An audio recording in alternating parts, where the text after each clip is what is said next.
disappointed. Let me do it. Let me do it.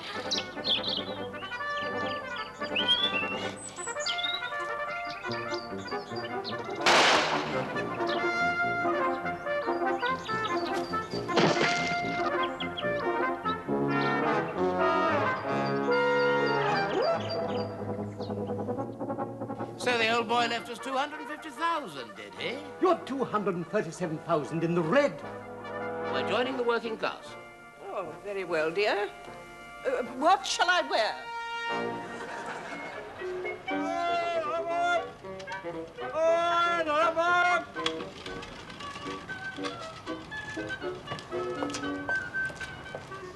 Good morning to you. Good morning. Now, what would you offer me for these? Okay. It's a very fine helmet, a fine piece here, and this little sword. Yes. Well, I could offer you goldfish Oh, or a no. windmill. Oh, I think this. Oh, yes, yes. Yes, charming. Thank you most kindly. Good day to you. Thank you, ma'am.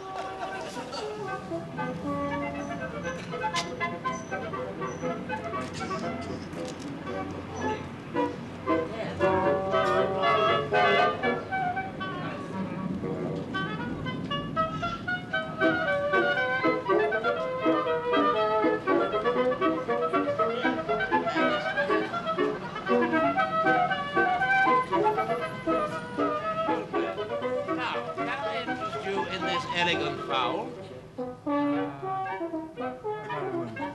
Thanks, rather full.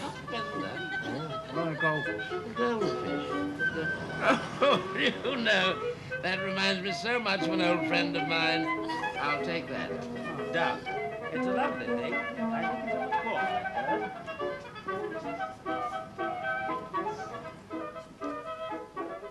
The match between Birmingham and Wolverhampton Wanderers was postponed. Chelsea 0, Arsenal Curious 1. that your father invariably wears his trousers out at the knees. 1.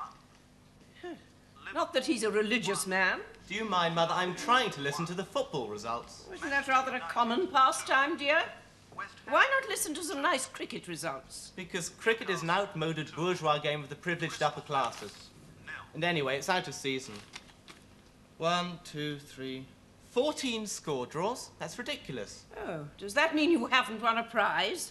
I've got 8 score draws up, if that means anything. Oh. Oh, then you have won a prize. £250,000, is it not? For heaven's sake, Mother. Oh, no, dear, but I know about these things. If you win 8 of those thingamabobs, then you win £250,000. There was a case on the wireless only last week. A man from, Totnes. Yes, but that was different. Totnes, or was it Sheffield, or somewhere equally unsuitable? Oh, Robin. Yes, dear. Robin, the man on the wireless last week who won the football pools, where did he hail from? Pontefract. Or was it Ashton on the Line? Ah, I knew I was right. Anyhow, see what I got for Father's African relics? Goldfish. Face is familiar, what? What? Yeah, yeah. Oh, it's Gussie Brighton and Home. Isn't it? Spit knew it. I couldn't resist it. They tried to fob me off with a windmill on a stick, but I held my ground. How very fortunate, dear. We already have a windmill on a stick. However, I did acquire a stuffed parrot in the course of my labours. Only 10 bob. Absolute snip, I thought. Splendid. It'll be an excellent christening present for Hermione Bridlington's twins. Oh, and that reminds me. Gareth has won £250,000 on the football pool. That's splendid. Unfortunately, I've no longer got the parrot, you see. I had to give it in part exchange for Gussie Brighton and Hove. £250,000, that's awfully good, Gareth. What should I feed him on, I wonder? Ants' eggs, I suppose. Well, I hardly know. It is rather an exceptional occasion. Gareth, your father is asking if you would like some ants' eggs. No, dear, no. I was wondering what to give Gussie Brighton and Hove here. £250,000, Gareth? But that's absolutely marvellous. I mean, champagne and caviar are called for. No. There I put my foot down. We don't feed champagne and caviar to a goldfish. However distinguished its antecedents. Mother, Dad, can I just put you right on one thing? I have not won the football pools. But you distinctly said you had. I said I'd got 8 score draws. Then he won the pool, no shadow of a doubt about that. Yes, but the point is, so have about 50,000 other people. 50,000 other people? And every man jack of them gets £250,000? Good God, really? No wonder the economy's in a parlous state. Well, my advice to you, my boy, is to find a sound investment. I recommend Brazilian tin. As for our part, my dear, we must continue to fend for ourselves. No more muffins, crumpets, or thinly sliced cucumber sandwiches unless we can raise funds. And the same goes for walnut cake, Gareth. Where's Station Road? Ilfracombe. I mean Station Road here. No, don't argue with your father, Davina. I remember Station Road very well. It's where you had that altercation with the taxi driver. Oh, yes, damn clodhopper. Take me to Tommy Ilfracombe's place, I said. All right, Gareth, he said. How do we get there? In the taxi, you silly juggins. In the taxi. Yes. Why are you going to Ilfracombe? I'm not going to twerpy Ilfracombe. I'm going babysitting. Very eccentric. But Davina, who are these babies and who are their parents? Do we know them? I don't imagine so. They advertise in shop windows. Anyway, the point is they pay 50p an hour. What, the babies? No, the parents. I haven't time to go into all this. I must dash. Now, I'm wait a late. minute, Davina. I want to know exactly what does this babysitting stunt entail? Oh, it's a pushover. The parents shove off to the cinema or wherever, and one sits there swigging their sherry and looking after their twerpy babies. If anything goes wrong, one just rings them up. What, the babies? No, not the babies, the parents. I'm off. Oh, just one moment, Davina. I think you mentioned sherry. I'm ahead of you now. You say these parents advertise in shop windows? That's right, in the newsagents, next to the bakers. In the Bye. newsagents next to the bakers. Put your best bib and tucker on, my dear. There'll be muffins for tea tomorrow. Sherry.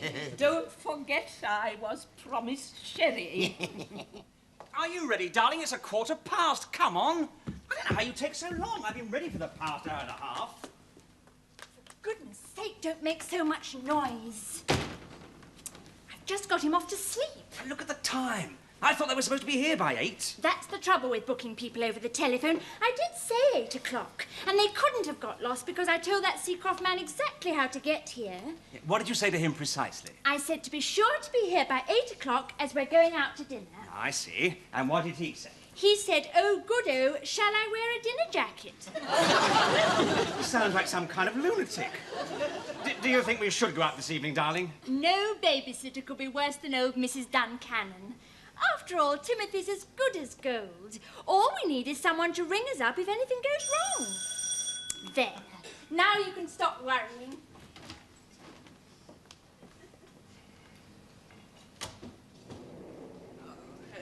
Good evening. A superlatively good evening to you. Not too early, I hope. You see, we have a rule. Always allow 15 minutes so as not to be the first and have to make damn footling conversation. Clearly, you're Mrs. Smith. How do you do? You know, some of the greatest estates in England are owned by people named Smith. I see you have a very small garden. Clearly, death duties. Oh, Seacroft, how do you do? How do you do? I believe you spoke of sherry. And of a baby, dear. First things first. Produce the baby. He's asleep at present. He likes to sleep in his pram. So if he does wake up, you can always push him up and down the hall for a while. Is he a baby or a vacuum cleaner? Do we really need to go out this evening, darling? My husband gets very nervous, but I'm sure you'll be able to cope. You must have had children of your own. Oh, indeed, indeed. Yes, we have. How many? How many? Sufficient. I'll cancel the table. Darling, we are going out to dinner. We have not been out to dinner for a month, and if I stay in this house one more evening, I shall scream. We shan't be very far away, so if you can't cope, you can always ring us here, and we'll be back in a minute. Thank you. And, do help yourself to sherry. Have a jolly good tuck-in. Bye-bye. Have a lovely evening. Charming couple, aren't they? One wonders that anyone would invite them to dinner. I expect someone was 13 at table. I say, Philip, I really think you ought to do that. I mean, one is in a position of trust here. Well, they distinctly told us to help ourselves. In any case, there's another bottle. Yeah. Now, why don't you do the honours? Oh, dear. I think the baby's crying. Yes, I believe it is. I have remarkably good hearing, you know. Good evening. I don't believe we've met. My name's Seacroft. May I introduce my wife? How do you do? Oh, dear, oh, dear, oh, dear, oh, dear.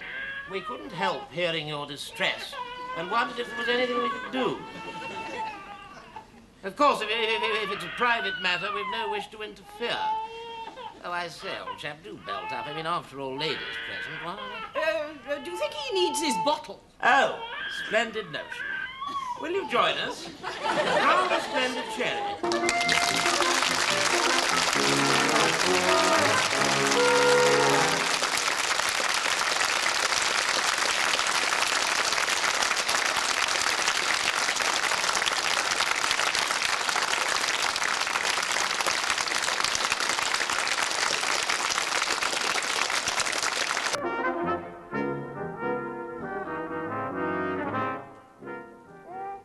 Coochie, coochie, coochie. There you go. Coochie, coochie, coochie, coochie. What's that? Oh, there you are, dear. Just remarking to our young friend here, coochie, coochie, coochie. Oh, quite. I brought a little light refreshment. Oh, that's very sweet of you, dear, but I think I'll stick to sherry. However, progress report. As you see, the waterworks have been turned off at the main, but the young shaver is still very wide awake. What do you suggest we do now?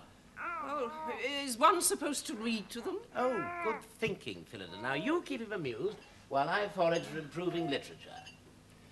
Coochie? Coochie? Coochie? The weather is inclement for this time of year, is it not? Who is a pretty boy, then? Diddums.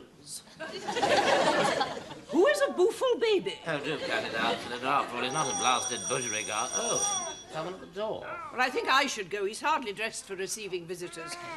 I'll tell them you're not at home, shall I? Now, baby, here's rather a good yarn. I think it might well appeal to your sense of humour. Gone with the wind. Evening, Mrs. Smith. Do I look like Mrs. Smith? Oh, and here's a letter from that frightful ass Welly-Whist Lothian. Oh, God. Subject elm blight. Now I ask you, the silly fool wouldn't recognise an elm if he saw one in the street. Oh, there you are, dear. Gone with the Wind was not to our taste, so we're just browsing through the Times. Well, a man has arrived. I put him in the drawing room. He says he's come to look at the television. That's a bit of a cheek, isn't it? Why doesn't he get one of his own? Same trouble when the governor installed the wireless. Half the county dropping in without so much as a by your leave. Well, he says he's come to repair it. Ha! A likely story. Probably stuffing your fish knives into his swag bag at this very moment. Yes. I think we'd best keep an eye on this television, Johnny Phillida. Come along, baby. There you come. Come along.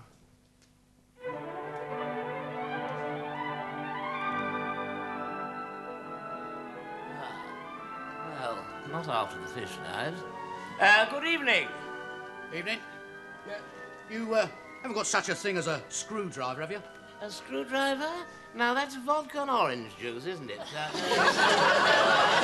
don't think we can help you there, but I can offer you rather a decent sherry. Oh, it's not very much. Won't say no. Good. You haven't got a nail file, have you? One never discloses the contents of one's sponge bag. Oh, yes, for breathing. No. Oh, cheers, cheers. All you wish yourself? Cheers. Thank you.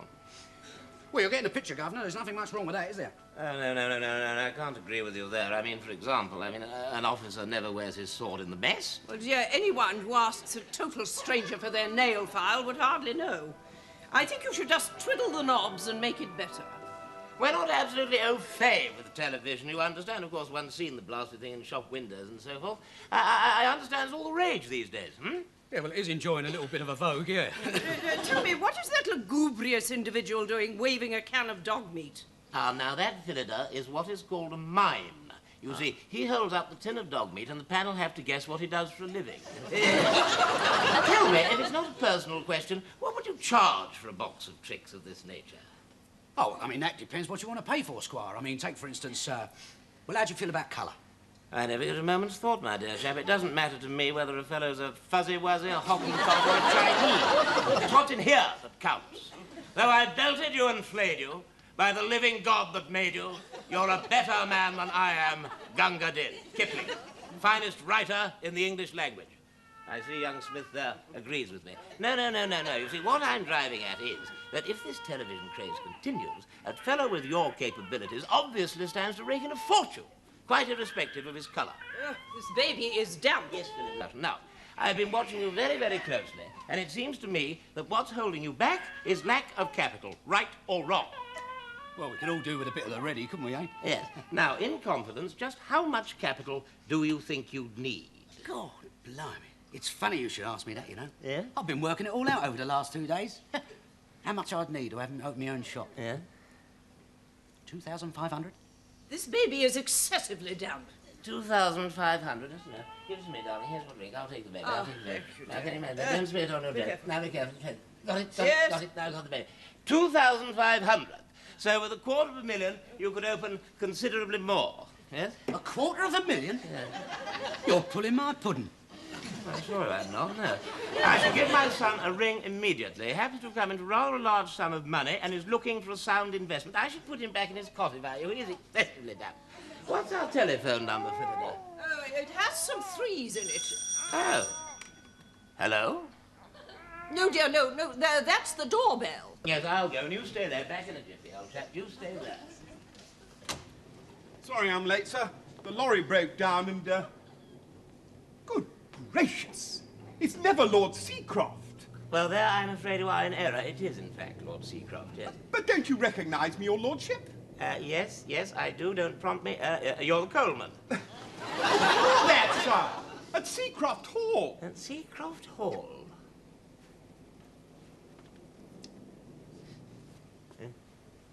Yeah? Will there be anything further, my lord? I know, it's what's my line, isn't it? Yes, no, I'll get it. God bless my socks and suspenders. It's Mrs. Golightly, our former cook. No, sir. Barmforth, your former butler. Barmforth? Oh, my dear chap, come in. Don't stand on ceremony. Philida, look who's dropped in out of the blue. Barmforth. Barmforth, our former butler. Gareth's future partner in the television business. Barmforth, our former butler. And that's young Smith, and he's excessively daft. I see. You're on your way to a fancy dress ball, Barmforth. I wonder if before you go you would be kind enough to pour me a little sherry. With the greatest of pleasure, my lady. Just like old times, isn't it, my dear? Few friends dropping in for tiffin, butler bustling away like Billy. Oh, do put a sock in it, really, baby. Barmforth, when you finish dispensing, you might see what you can do for this young whippersnapper. Very good, my lord. Well, everything seems all right so far. Touch wood. I told you were making a fuss about nothing. I'm sure they're coping very well. Possibly not. You know, you're like my son, I fancy. Completely without intelligence and never done a hand's turn in his life. Good executive material. Yes. Oh, thank you, Barmforth. Yes, I think you will.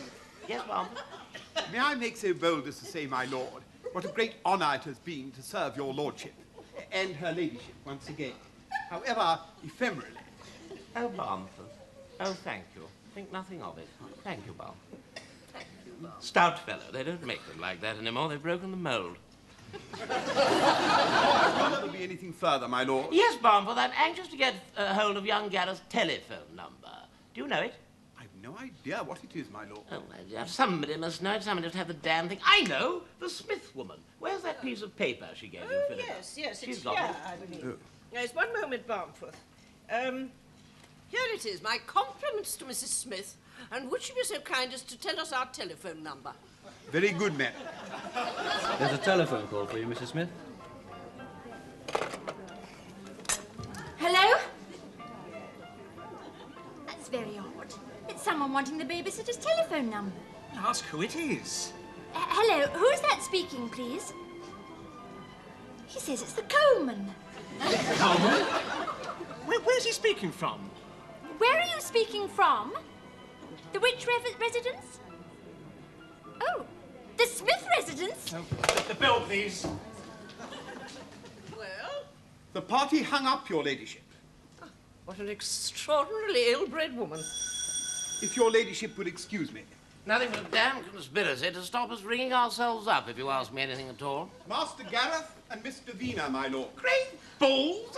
Why, you must be blessed mind readers. I mean, talk about the long arm of coincidence. I shall certainly write to the Times about this. Bomford, sherry for Mr. Gareth and Master Davina. There's no need to kill the fatted calf. We only dropped in to see how you're coping. Very well, Davina, very well. Gareth, I want you to meet this gentleman. I didn't catch his name, but he's a leading authority on television. Yes, and he wants to let you in on the ground floor. But first things first, sit down, dear boy. Now sit down. Give him a demonstration. Well, I'm sure he's seen the telly before. No, he wouldn't recognise one from a chest of drawers. He's led a very, very sheltered life. For I distinctly told him to do something about that wretched baby. At once, my lord. Oh, that's splendid, that's splendid. But does it have sound or is it silent television? Oh. Oh, that's better. No, that's very good. Yes, now, isn't that good? Yeah? Oh, come Yes. with a puppy.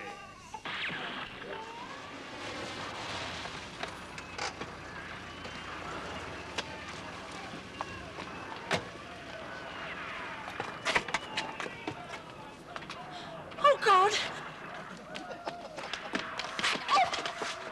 So you see, my boy, all you have to do is to place your fortune at this chap's disposal. Yes, Davina, I can't hear you. My what? Your fortune, your money, your winnings. Oh, silly man. What are all these people doing in my house? Come on, out, the lot of you. Never mind that. Where's the baby? Baby? What baby? What have you done with my baby? Oh, that baby, never fear. Bomford is here. Bomford, wheel in the baby.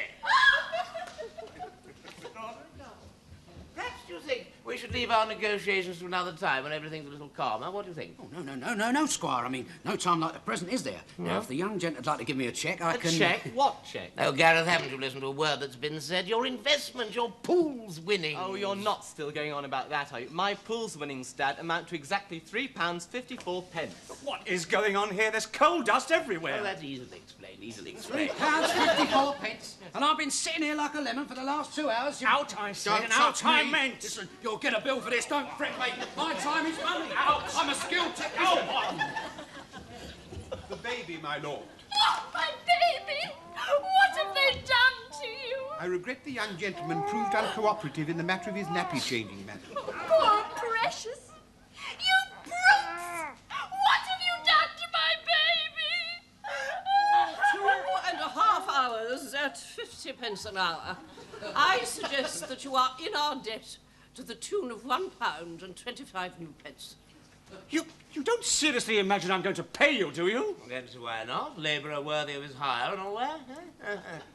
If you're not out of my house in 10 seconds, I shall call the police. But you are not prepared to reward us for our labour. I most certainly am not. Bearing in mind that the sum of £1.25 represents the wherewithal for muffins, Not a penny. then I have only this to say to you, sir. We ain't no thin-red heroes, nor we ain't no blackguards too, but single men in barracks, most remarkable like you. And if sometimes our conduct isn't all your fancy paint, why, single men in barracks don't go into plaster saints. Join me, come on, all of you know it, you know it. Oh, it's Tommy this and Tommy that, and chuck him out the brute. Out the brute! But he's saviour of his country when the guns begin to shoot. And it's Tommy this and Tommy that, and anything you please. But Tommy ain't a blooming fool. You bet that Tommy sees. Come along, Phillida. Excuse me.